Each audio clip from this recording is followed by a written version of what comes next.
ต้อนรับนะคะน้องๆจากมูลนิธิพัฒนาอาสานะคะนำโดยอาจารย์พิเชษอันนี้ก็ต้องขอบคุณทุกปีนะคะที่เราจัดงานก็อาจารย์พิเชษก็จะมีส่วนร่วมสำคัญเลยนะคะในการร่วมกันเรียนร่วมกับ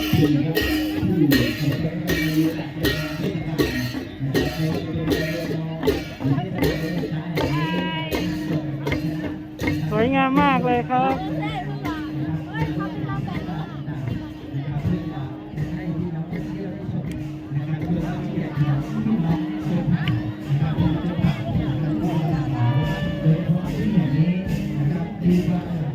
สวยงาม